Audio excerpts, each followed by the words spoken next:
ഷൈനിയും മക്കളും മരിച്ചത് സത്യമാണെന്ന് നിങ്ങൾ വിശ്വസിക്കുന്നുവെങ്കിൽ സാക്ഷാൽ ഗുരുവായൂരപ്പനാണ് സത്യം. ഇന്നത്തെ വീഡിയോയിൽ ഞാൻ പറയുന്നതും സത്യമാണ്. നിങ്ങൾ വിശ്വസിച്ചേ മതിയാവൂ.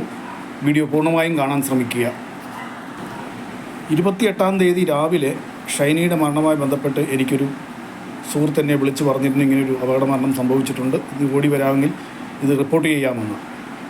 ആ കൂടെ തന്നെ 2 കുട്ടികളും കൂടി ഉണ്ടെന്ന് പറഞ്ഞപ്പോഴത്തേക്ക് ഞാൻ അതിൽ നിന്നും പിന്മാറി. കാരണം പഴയ ഞങ്ങളുടെ വീട് റെയിൽവേ ട്രാക്കിൻ്റെ സമീപമായിരുന്നു. അതിനോട് ചേർന്ന് തന്നെ അല്പം മാറിയിട്ട് ധാരാളം മരണങ്ങളും നടന്നിട്ടുണ്ട്. ഇത്തരം മരണങ്ങൾ ഞാൻ നേരിട്ട് കണ്ടിട്ടുള്ളതാണ്. അതിൻ്റെ തീവ്രത കുഞ്ഞുനാൾ മുതലേ കണ്ടിട്ടുള്ള കാരണം പോരാത്തതിന് കൂട്ടത്തിൽ 2 കുട്ടികളും കൂടി ഉണ്ട്. 10 വയസ്സോ 8 വയസ്സോ പ്രായമുള്ള 2 കുട്ടികളും കൂടി ഉണ്ടെന്ന് അറിഞ്ഞപ്പോഴത്തേക്ക് ഞാൻ ഈ വീഡിയോ ചെയ്യാൻ തയ്യാറായില്ല. മനഃപൂർവ്വം ഞാൻ ഒഴിവായതാണ്. ഒരുപക്ഷെ ഞാൻ ഓടിപ്പോയി ചെയ്തിരുന്നെങ്കിൽ എൻ്റെ ചാനൽ കൂടുതൽ റീച്ചായതിന് ഞാനിപ്പം ഇത് സംസാരിക്കേണ്ടി വരികയില്ല. എങ്കിലും ഒരു ചാനലുകാരൻ എന്ന നിലയ്ക്ക് ഞാൻ പിറ്റേ ദിവസം എൻ്റെ ഒരു പരിചയക്കാരൻ, ആ പ്രദേശത്ത് മറ്റൊരു പരിചയക്കാരനുണ്ട്, അതായത് എൻ്റെ അടുത്ത ചങ്ങാതി, എൻ്റെ കൂടെ വർക്ക് ചെയ്തിട്ടുള്ള ഒരാളാണ്. അദ്ദേഹത്തെ ഞാൻ വിളിച്ച് ചോദിച്ചു, സഹോദര, ഇങ്ങനെ ഇന്നലെ ഒരു മരണം സംഭവിച്ചല്ലോ, ഇതിനെപ്പറ്റി എന്തെങ്കിലും താങ്കൾക്ക് വല്ല അറിവുണ്ടോ, താങ്കളുടെ ഇടവക്കാരാണോ എന്നൊക്കെ ഞാൻ അന്വേഷിക്കാൻ കാരണം മറ്റൊന്നുമല്ല, ഷൈനിയുടെ ഏജ്, ഭർത്താവിൻ്റെ ഭവനത്തിൽ നിന്ന് ഇവർ വന്നിട്ട് ഏതാണ്ട് 10 മാസത്തിൻ്റെ അടുത്തായി എന്നൊക്കെയാണ് നമുക്ക് ആദ്യത്തെ ദിവസം നമുക്ക് അറിയാൻ സാധിച്ചത്. ആ പ്രായത്തിൻ്റെ അടിസ്ഥാനത്തിൽ ഇവർക്ക് മറ്റെന്തെങ്കിലും ശാരീരികപരമായ ദുരനുഭവങ്ങൾ ഉണ്ടായിട്ടുണ്ടോ, അതിൻ്റെ പേരിലാണോ എന്നറിയാൻ വേണ്ടി ഞാൻ പിറ്റേ ദിവസമാണ് ഞാൻ ചങ്ങാതിയെ വിളിച്ചത്. ചങ്ങാതി പറഞ്ഞു, ഇല്ല, അങ്ങനെയുള്ള കേസുകളൊന്നുമില്ല, അത് ഇവർ ഏതാണ്ട് 9 മാസത്തിൽ കൂടുതലായി, 9 വർഷത്തിൽ കൂടുതലായി ഇവർ നേഴ്സിംഗ് ആയിട്ട് പാസ്സായിട്ട്, BSc നേഴ്സായിട്ട്. പോരാത്തതിന് ഇവർ എക്സ്പീരിയൻസ് ഒന്നും ഇവർക്കില്ല. അത് കാരണം തന്നെയാണ് മിക്ക ഹോസ്പിറ്റലും, ഇത് മാത്രമല്ല, കാരിത്താസ് മാത്രമല്ല, അതുകൂടാതെ മിക്ക ഹോസ്പിറ്റലുകളും ഇവരുടെ അപേക്ഷ തള്ളിക്കളഞ്ഞു എന്നൊക്കെ. ഈ വ്യക്തി, അതായത് എൻ്റെ സുഹൃത്തെന്ന് പറയുന്ന വ്യക്തി, ഇവരുടെ ഷൈനിയുടെ പേരൻസിൻ്റെ ഇടവകയായി തന്നെ ഉള്ള ഒരു വ്യക്തി തന്നെയാണ്. അതുകൊണ്ടാണ് അദ്ദേഹത്തിനോട് ഞാൻ ചോദിക്കാൻ കാരണം എൻ്റെ അറിവിൽ ഞാൻ അന്വേഷിച്ച് മനസ്സിലാക്കിയെടുത്തോളം കാര്യം, ഗ്രാനാക്കാരെന്ന് പറയുന്നത് അങ്ങേയറ്റം പരസ്പരം സഹകരണമുള്ളവരാണ്. മുസ്ലിങ്ങൾ കഴിഞ്ഞാൽ പിന്നെ എൻ്റെ ഓർമ്മ ശരിയാണെങ്കിൽ ഗ്രാനാക്കാരാണ്. എന്ത് തന്നെയാണെങ്കിലും അവർ അങ്ങേയറ്റം പരസ്പരം സഹായിക്കുക, സാമ്പത്തികപരമായും ശരി അല്ലാതെയും ശരി ഒരുപാട് പരസ്പര സഹകരണം ഉള്ള ഒരു വിഭാഗമാണ്. അത്തരം ഒരു ഗ്രൂപ്പിൽ നിന്നും ഇങ്ങനെ ഒരു മരണം എന്ന് പറയുന്നത് നമുക്കൊക്കെ ചിന്തിക്കാവുന്നതിൻ്റെ അപ്പുറമാണ്.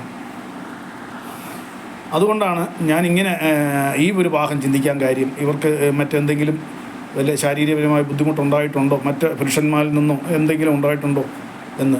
പിന്നെ എനിക്ക് അതിനകത്തൊരു ക്ലൂ കിട്ടിയെന്ന് പറയാൻ, പള്ളിയിലെ അച്ഛൻ, അതായത് ഇദ്ദേഹത്തിൻ്റെ ഹസ്ബൻഡിൻ്റെ ബ്രദർ, അദ്ദേഹത്തിൻ്റെ ഏജ് ഏതാണ്ട് ഇവരുടെ ഏജൊക്കെ ആയിട്ട് അടുത്ത് തന്നെ വരുന്ന ഒരു ഏജാണല്ലോ. അപ്പം അങ്ങനെ ഞാൻ സംശയിച്ചു. കാരണം നമ്മളൊരു മാധ്യമപ്രവർത്തകൻ്റെ രീതിയിൽ നമുക്ക് ചിന്തിക്കാൻ പറ്റുള്ളൂ ഏതൊരു കാര്യം, പല വഴികളും നമ്മൾ ചിന്തിക്കണമല്ലോ. അതിനെ അടിസ്ഥാനപ്പെടുത്തിയാണ് എൻ്റെ സുഹൃത്തിനെ ഞാൻ വിളിച്ചേച്ച് ഫോണിലൂടെ വിളിച്ച് വിവരം അന്വേഷിക്കുന്നത്. മരണത്തിൻ്റെ പിറ്റേ ദിവസം അദ്ദേഹം പറഞ്ഞു, ഇല്ല, ഇന്ന കാരണങ്ങൾ കൊണ്ടാണ് അവരുടെ ബുദ്ധിമുട്ടുകൾ മറ്റുള്ളവർ ആരോടും ഷെയർ ചെയ്തിട്ടില്ല, അങ്ങനെ ഷെയർ ചെയ്താലല്ലേ അവരെ സഹായിക്കാൻ പറ്റുള്ളൂ, എനിക്ക് ഇത്രയും പ്രയാസങ്ങളുണ്ട്, ഞാൻ ഈ തരത്തിലാണ്, അതുകൊണ്ട് എന്നെ നിങ്ങൾ സഹായിക്കണമെന്നും മറ്റുള്ളവരോടൊന്നും ഷെയർ ചെയ്തിട്ടൊന്നുമില്ല, അത്യാവശ്യം സാമ്പത്തിക ഭദ്രതയുള്ള ഒരു കുടുംബം തന്നെയാണ്, മറ്റെന്തോ ഞാൻ ചോദിച്ചു, പിന്നെ ഇവർക്ക് എന്തെങ്കിലും മാനസികപരമായ പ്രയാസമുള്ളവരാണോ എന്ന് ചോദിച്ചു. അതുമില്ല, അങ്ങനെയുള്ള ഒരു കേസുമില്ല, പള്ളിയിലെ അച്ഛനുമായിട്ട് യാതൊരു കണക്ഷൻ ഇല്ലെന്നാണ് എൻ്റെ ചങ്ങാതി അന്ന് എന്നോട് പറഞ്ഞത്. അപ്പം ചങ്ങാതി പറഞ്ഞതിൽ ചെറിയ എനിക്ക് അത് ചങ്ങാതിയുടെ മറുപടി കേട്ട് കഴിഞ്ഞപ്പോൾ എനിക്ക് ചെറിയ ഡൗട്ട് അടിച്ചു. എന്താണെന്ന് ചോദിച്ചു കഴിഞ്ഞാൽ, സഭയിൽ നിന്നും ഇവർക്കൊരു നിർദ്ദേശം കിട്ടിയിട്ടുണ്ടാവണം. അന്ന് തന്നെ ഇത്തരം ദാരുണാന്ത്യങ്ങളൊക്കെ വരുമ്പോഴത്തേക്ക് സഭയിൽ നിന്നും നിർദ്ദേശങ്ങൾ കൊടുത്തു കാണും, ഇടവക്കാർ ദയവായി നിങ്ങളുടെ സോഷ്യൽ മീഡിയ അല്ലെങ്കിൽ പത്രമാധ്യമക്കാർ ഓടി വന്ന് നിങ്ങളോട് ചോദ്യങ്ങൾ ചോദിക്കും, അതുകൊണ്ട് നിങ്ങൾ വായിത്തോന്നൊന്നും വിളിച്ച് പറയരുത് എന്നൊക്കെ ചിലപ്പോൾ നിർദ്ദേശം, ഒരു തടസ്സം ഉണ്ടായിട്ടുണ്ടാവും എന്ന് എൻ്റെ ചങ്ങാതിയുടെ മറുപടിയിൽ നിന്ന് തന്നെ എനിക്ക് വ്യക്തമായി മനസ്സിലായി. എന്തായാലും ഞാൻ ആ കേസ് അത് വിട്ടു. കാരണം പിന്നെ നിരന്തരം നമ്മളെല്ലാവരും കണ്ടാണ് സോഷ്യൽ മീഡിയയിലൂടെയും മാധ്യമങ്ങളിലൂടെയും ഇതിൻ്റെ പിന്നാമ്പുറത്തെ കഥകൾ വരുന്നതും ഒക്കെ നമ്മൾ കണ്ടാണ്. അപ്പം ഞാൻ ആദ്യം സംശയിച്ച പോലെ തന്നെയാണ് ഏതാണ്ടൊക്കെ കേസുകൾ വന്നിരിക്കുന്നത്.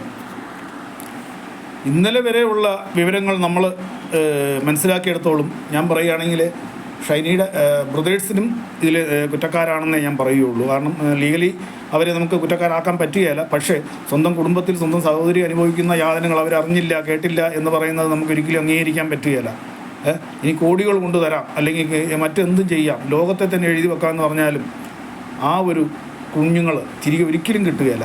ഇന്നും ഈ നിമിഷം വരെ, ഞാൻ ഈ വീഡിയോ ചെയ്യുന്ന നിമിഷം വരെ ചിലപ്പം അവരുടെ ശരീരത്തിൻ്റെ ഏതെങ്കിലും ചെറിയൊരു കടുകിൻ്റെ അളവ് അംശമെങ്കിലും ആ പരിസര പ്രദേശത്തുണ്ടാവും.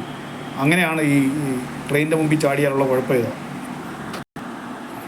ആ സഹോദരി ഈ പറഞ്ഞ പോലെ, മുന്നേ പറഞ്ഞ പോലെ മറ്റുള്ളവരുമായിട്ടൊന്നും അവരുടെ യാതനകളും ദുരിതങ്ങളൊന്നും ഷെയർ ചെയ്തിട്ട് ഇല്ല എന്നത് സത്യമായിരിക്കും എന്ന് തന്നെയാണ് എനിക്ക് തോന്നുന്നത്. കാരണം ഉണ്ടായിരുന്നെങ്കിൽ ഒരുപക്ഷെ കുഞ്ഞുങ്ങളെയും കൊണ്ട് അവർ പോവുകയില്ലായിരുന്നു. അഥവാ മരണപ്പെടാൻ ഇത്രയ്ക്കും ഒരു നീചമായ ഒരു മാർഗം അവർ സ്വീകരിക്കത്തുമില്ലായിരുന്നു. മരണപ്പെടാൻ ഏതെല്ലാം മാർഗങ്ങളുണ്ട്, ഇത് നീചതയിൽ അങ്ങേയറ്റം നീചതയായിപ്പോയി.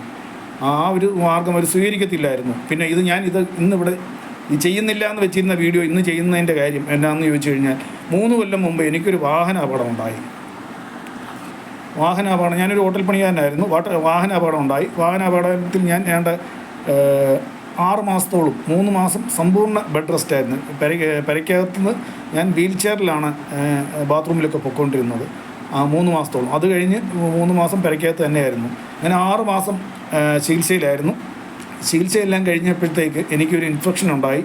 തുടർന്നും എനിക്ക് ചികിത്സ വേണ്ടിയിരുന്നു. തുടർന്ന് ചികിത്സിക്കാൻ എൻ്റെ കയ്യിൽ പണമില്ല. ആകെ പൊട്ടിക്കറങ്ങി 8 നില പൊട്ടി എന്നൊക്കെ നമ്മുടെ നാടൻ ഭാഷയ്ക്ക് പറയാം. അങ്ങനത്തെ ഒരു സാഹചര്യത്തിൽ ഞാൻ ബഹുമാനിക്കുകയും ആരാധിക്കുകയും ചെയ്യുന്ന ഒരു വലിയ മനുഷ്യൻ്റെ വീട്ടിൽ ഞാൻ പോയിരുന്നു. അദ്ദേഹത്തിൻ്റെ ഞാൻ ചെല്ലുന്ന സമയത്ത് അദ്ദേഹം നിദ്രയിലായിരുന്നു. അദ്ദേഹത്തിൻ്റെ സഹധർമ്മിണിയാണ് എൻ്റെ അടുത്ത് വന്ന കാര്യങ്ങളെല്ലാം അന്വേഷിച്ചു. ഒക്കെ ഞാൻ പറഞ്ഞു, എനിക്കുണ്ടായ ദുരിതങ്ങളെല്ലാം പറഞ്ഞു. ആകെ പ്രയാസമാണ്, തുടർ ചികിത്സയുമായിട്ട് ബന്ധപ്പെടാൻ വളരെ പ്രയാസമുണ്ട് ഒക്കെ പറഞ്ഞു. അതെല്ലാം കേട്ട് കഴിഞ്ഞപ്പം അവർ ഒരു കാര്യം ചെയ്യും എന്നും പറഞ്ഞ് പരിക്കകത്തുനിന്ന് ഒരു ചെറിയൊരു തുക, ഒറ്റ നോട്ടിൻ്റെ ഒരു തുക കൊണ്ട് തന്നു. തൽക്കാലം ഇതിരിക്കട്ടെ എന്ന് പറഞ്ഞ് അവർ പറഞ്ഞു വിട്ടു. ഞാൻ ആ വലിയ മനുഷ്യനെ കാണാൻ സാധിച്ചില്ല. അന്ന് അദ്ദേഹം നിദ്രയിലില്ലേ, അദ്ദേഹത്തെ വിളിക്കേണ്ട കാര്യമില്ലെന്ന്. അത് കഴിഞ്ഞ് ഒരു 3 മാസം കഴിഞ്ഞ് ഈ മഹാമനുഷ്യനെ ഞാൻ ഒന്ന് കാണാനിടയായി. യാദൃശ്യമായിട്ടാണ് ഒന്ന് കാണാനിടയായത്. അപ്പം എന്നെ കാണുമ്പോഴത്തേക്ക് അദ്ദേഹം എൻ്റെ രോഗവിവരങ്ങൾ അന്വേഷിക്കും. എന്തായി, നിൻ്റെ ബുദ്ധിമുട്ടുകളൊക്കെ മാറിയോ, നിൻ്റെ തുടർ ചികിത്സ കഴിഞ്ഞോ എന്നൊക്കെ അന്വേഷിക്കും എന്നാണ് ഞാൻ വിചാരിച്ചത്. പക്ഷേ ആ മനുഷ്യൻ അത്രയ്ക്കും രോഷകുലനായിട്ട് എൻ്റെ ജീവിതത്തിൽ ഞാൻ ആ കാലയളവ് വരെ ഞാൻ കണ്ടിട്ടേ ഇല്ല. സത്യത്തിൽ അദ്ദേഹം എന്നെ തല്ലിയില്ലെന്നേ ഉള്ളൂ. അതൊഴികെ എല്ലാ രീതിയിലും എന്നെ അങ്ങേയറ്റം അങ്ങ് വിരട്ടി, എന്നെ സത്യം പറഞ്ഞാൽ വിഷമിപ്പിച്ചു. ശരിക്കും പറഞ്ഞാൽ ഞാൻ ആ മനുഷ്യരിൽ നിന്നും അങ്ങനത്തെ ഒരു രൂപമാറ്റം ഞാൻ ഒരിക്കലും കണ്ടിട്ടില്ല. തന്നത് ഒരു തുച്ഛമായ ഒരു തുക, വളരെ തുച്ഛമായ ഒരു തുകയാണ്. അദ്ദേഹം അതെല്ലാം പറഞ്ഞേച്ച് ഞാനേതോ ഇതൊരു തട്ടിപ്പായിട്ട് കൊണ്ട് നടക്കുകയാണ്, ഇതെൻ്റെ കുലത്തൊഴിലായിട്ട് കൊണ്ട് നടക്കുകയാണ് എന്ന ഒരു രീതിയിൽ അദ്ദേഹം എന്നെ വല്ലാതെ ഇൻസൾട്ട് ചെയ്തു. സത്യം പറഞ്ഞാൽ എനിക്ക് അങ്ങേയറ്റം വിഷമം. അന്നേരമാണ് ഞാൻ മനുഷ്യൻ്റെയൊക്കെ നമ്മൾ ഉള്ളിൽ വെച്ച് കൊണ്ടു നടന്ന ആ മനുഷ്യനെ നമ്മളിങ്ങനെ കാണുമ്പോഴത്തേക്ക് ഉള്ള ഒരു ബുദ്ധിമുട്ടൊന്ന് ആലോചിച്ച് നോക്കി. അന്നേരമാണ് ഞാൻ അറിയുന്നത്. അതുപോലെ തന്നെ വേറൊരു മനുഷ്യനെ ഞാൻ ചെന്ന് കണ്ടു. അദ്ദേഹം വളരെ ബഹുമാന്യനായ ഒരു വ്യക്തിയാണ്. അങ്ങേയറ്റം നമുക്ക് സഹായം ചെയ്യാറുള്ള ഒരു വ്യക്തി തന്നെയാണ്. അദ്ദേഹത്തെ ചെന്ന് കണ്ടപ്പോഴത്തേക്കും അദ്ദേഹം അതിലും തുച്ഛമായ ഒരു നോട്ടം എനിക്ക് തന്നു. അതിലും തുച്ഛമായ, വളരെ തുച്ഛമായ നോട്ടം. അതുകൊണ്ട് ശരിക്കും പറഞ്ഞാൽ ഒരു നേരെ നമുക്ക് കഴിയാൻ പറ്റുള്ളൂ. ഞാനത് വേണ്ട എന്ന് ഉപേക്ഷിച്ചതാണ്. പക്ഷേ എൻ്റെ ഗതികേട് കൊണ്ട് ഞാനത് സ്വീകരിച്ചു. കൊടുത്തേച്ച് അദ്ദേഹം ഈ പറയുന്ന പോലെ വയലൻ്റ് ആയില്ല. പക്ഷേ അദ്ദേഹം വേറെ 1-2 രീതിയിൽ എന്നെ മാനസികമായി വേദനിപ്പിക്കുന്ന ഭാഷയാണ് അദ്ദേഹം പറഞ്ഞത്. സത്യം പറഞ്ഞാൽ എനിക്ക് അതും അങ്ങേയറ്റം വിഷമം. ഈ 2 മാന്യന്മാരും മധ്യ തിരുവിതാംകൂറിൽ സത്യത്തിൽ അറിയപ്പെടുന്ന ഒരു ദേവാലയത്തിലെ ഇടവകയാണ്, ലൂർദ് ചർച്ച് എന്ന് പറയും. ആ ലൂർദ് ചർച്ചിൽ മാന്യന്മാരായ ഇടവക്കാരായ അംഗങ്ങളാണ് ഈ 2 മഹാവ്യക്തികളും. അതുകൂടാതെ വേറൊരാളെ പോയി ചെന്ന് കണ്ടു. മുമ്പ് എൻ്റെ കൂടെ ജോലി ചെയ്തിട്ടുള്ള ഒരു സുഹൃത്ത്, അദ്ദേഹം ഇപ്പം വിദേശത്താണ്. അദ്ദേഹത്തിൻ്റെ 2 ആൺമക്കളാണ്. അദ്ദേഹത്തിൻ്റെ സഹധർമ്മിണി മാത്രമേ ഉള്ളൂ. അദ്ദേഹത്തെ ഞാൻ വീട്ടിൽ ചെന്ന് കണ്ടു. അദ്ദേഹത്തിൻ്റെ സഹധർമ്മിണി ഉടനെ ഫോൺ ചെയ്തിട്ട് നേരെ വിദേശത്ത് ഇരിക്കുന്ന അദ്ദേഹത്തെ വിളിച്ചേച്ച് പറഞ്ഞു, ഇങ്ങനെ നിങ്ങളുടെ ചങ്ങാതിയാണെന്നും പറഞ്ഞൊരാൾ വന്നിട്ടുണ്ട്, അദ്ദേഹത്തെ എന്തെങ്കിലും സഹായിക്കണമെന്നാണ് പറയുന്നത്, എന്താ വേണ്ടെന്ന് ചോദിച്ചു. എന്നെ ഫോണിൽ കൂടെ സംസാരിച്ചു. ആ ഫോൺ എനിക്ക് വന്ന് ഞാൻ സംസാരിച്ചപ്പോൾ അദ്ദേഹത്തിന് ആദ്യം എന്നെ പിടികിട്ടിയില്ല, വ്യക്തമായിട്ട് പിടികിട്ടിയില്ല. കാര്യങ്ങളെല്ലാം പറഞ്ഞു വന്നപ്പോൾ പുള്ളിക്ക് മനസ്സിലായി, ശരി ആളെ പിടികിട്ടി, ഓഹോ ശരി. അതേ സംഭവം എൻ്റെ മകനെ ഇപ്പം വിദേശത്തേക്ക് പറഞ്ഞു വിടാൻ പോവാണ് തുടർ പഠനത്തിനായി. പോരാത്തതിന് ഞങ്ങൾ അടുത്ത ദിവസം തന്നെ ഒരു ഹാർട്ട് റീപ്ലാന്റിങ്ങിന് ഒരാളെ ഞങ്ങൾ സഹായിക്കുന്നുണ്ട്. തൽക്കാലം ഒരു നിർവാഹമില്ല, ഒന്നും തോന്നരുത് എന്ന് പറഞ്ഞു. ഓക്കെ, ആയിക്കോട്ടെ എന്ന് പറഞ്ഞു. ശരി, ആയിക്കോട്ടെ എന്ന് പറഞ്ഞു. ഇതിനേക്കാളൊക്കെ രസമുള്ളൊരു ആളുണ്ട്.